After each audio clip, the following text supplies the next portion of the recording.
children at risk of being bullied. Something to think about. Some insights from the New York State Education Department.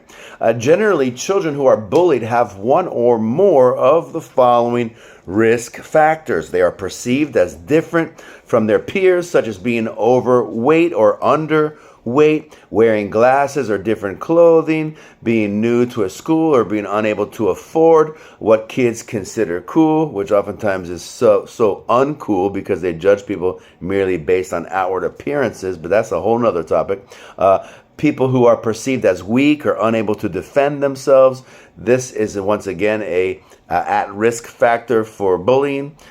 People who are depressed, anxious, or have low self-esteem.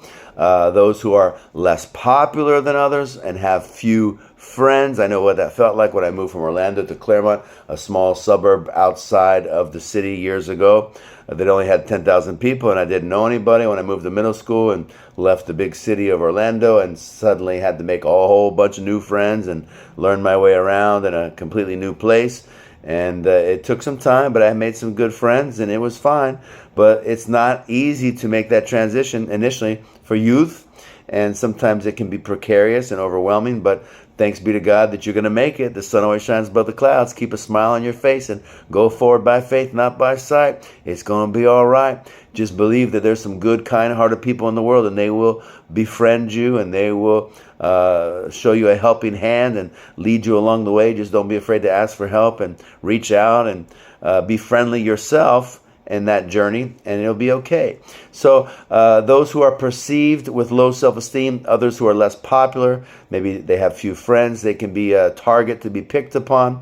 They don't get along others well with other people, or they could be seen as annoying or provoking or antagonistic, seeking attention. So such kids can sometimes get picked on by bullies.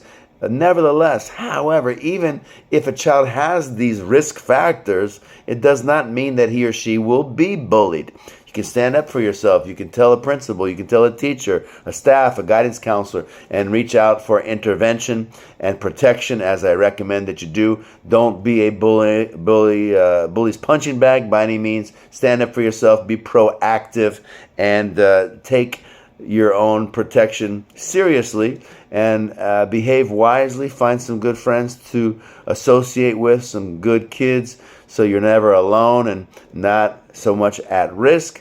Speak to your parents openly, transparently, and share any struggles that you have there as well. And don't hesitate to be a tattletale, so to say, on the devil, and walk straight into the principal's office and tell the administration, hey, this is going on. The devil likes to work in secret. He likes to work quietly behind in the shadows, in the dark places. So shine the light on what's going on your campus, both for yourself and for others, and be a light, and help bring about truth and integrity and proper behavior and good conduct, so you can have a safe, happy place to study and to learn and to grow and mature and play sports and engage in extracurricular activities and have a wonderful experience as you grow and go through life and finish your schooling and prepare for your professional life. Now, if you're already a professional and you're an adult and you're working in a corporation or a organization, and you see some of this bullying going on internally, you too need to be vocal about it. If you see something, as they say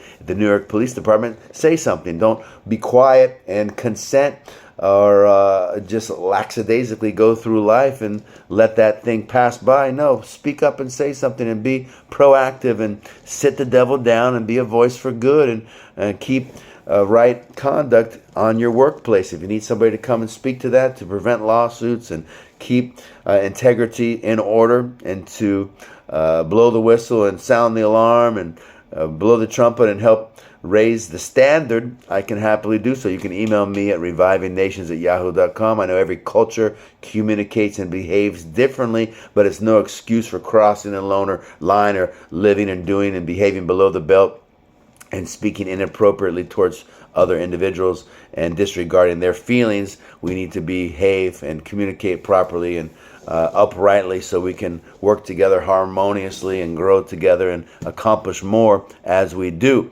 So email me, RevivingNations@yahoo.com, or you can check me out at paulfdavis.com. Send me a message here on Messenger if you like to do so, or let me know how I can be a blessing to your community, your country, your school, college, or university.